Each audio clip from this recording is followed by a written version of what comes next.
Centipede grass may save you time, but Bermuda might save your lawn. Pick the wrong one for your yard conditions, and you'll fight weeds, bare spots, and wasted weekends all season long. That's why choosing the right grass matters, especially when comparing centipede grass with Bermuda. Coming up in this video, you're going to learn the key differences between centipede and Bermuda grass and how they grow, how they look, and how much care they need. I'll break down the pros and cons of each, and by the end, you'll know exactly which grass is right for your yard and why getting it wrong can cost you time, money, and curb appeal.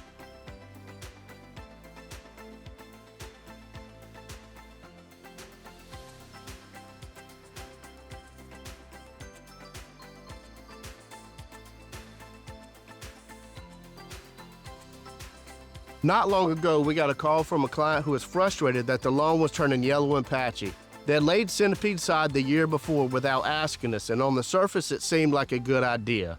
But their soil had high phosphorus and a pH well above what centipede can tolerate. By the second season, the grass was full of bare areas and struggling to survive. It wasn't that centipede is a bad grass, just a bad match for their soil type. That's why making the right choice before you install is so important. Not all green grass is created equal. Can you actually spot the difference between centipede and Bermuda at a glance?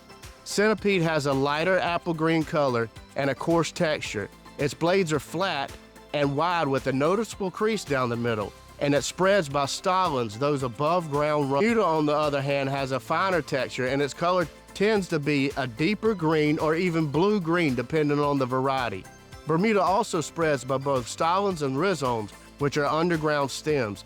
This matters because how your grass looks and feels should match your expectations for curb appeal and how soft it is under bare feet. Do you want your grass to fill in quickly, or would you rather not mow every week? Centipede grows slowly, which means you won't have to mow it often, but it also takes longer to repair itself if it gets damaged or thinned out by pests or disease. Bermuda grows fast, which means more mowing, but it recovers quickly from wear, pest, disease, and fills in bare spots fast. It's aggressive thanks to its ability to spread above and below ground. Centipede only spreads across the surface. The growth habit determines not just how fast it fills in, but how fast it recovers from wear, weeds, disease, pest, or drought. One of these grasses almost babysits itself. The other, it's high performance, but high upkeep. Centipede requires less fertilizer, and you can actually damage it if you apply too much. It also doesn't need as much mowing and can't tolerate many herbicides. It's sensitive to products like 2,4-D and tends to struggle with diseases like large patch and pests like ground pearl. Bermuda, it's a workhorse. You'll need to fertilize and mow it more often, but it's tough. It handles most herbicides without issue, bounces back from damage quickly, and doesn't have the same disease problems as centipede does. If you want something simple and you're okay with slower growth, centipede works. But if you want durability and can commit to regular care, Bermuda gives more in return. Your lawn doesn't just need to look good, it needs to work in your environment. Centipede prefers acidic, sandy soil with a pH between 5 and 6. It absolutely hates phosphorus, and it struggles in shady areas. Bermuda, on the other hand, thrives in full sun, is much more heat and drought tolerant, and does well in a variety of soil types. Matching the grass to your yard's sunlight and soil avoids frustration later and saves you from expensive resides or patchwork fix. Let's settle this. Who should actually pick centipede and who's better off with Bermuda? If this sounds like you, choose centipede. You want a low-maintenance lawn that doesn't need constant mowing and fertilizing or watering. Your soil is acidic and sandy and drains well. Your lawn gets full sun to light shade, and you don't have large trees casting heavy shade.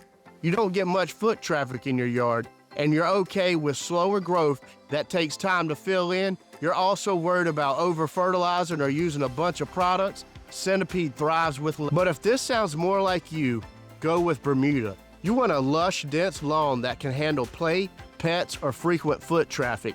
Your yard gets full sun most of the day, no heavy shade. You're okay with regular mowing and maintenance to keep it looking its best. You want grass that recovers quickly from damage and fills in bare spots fast.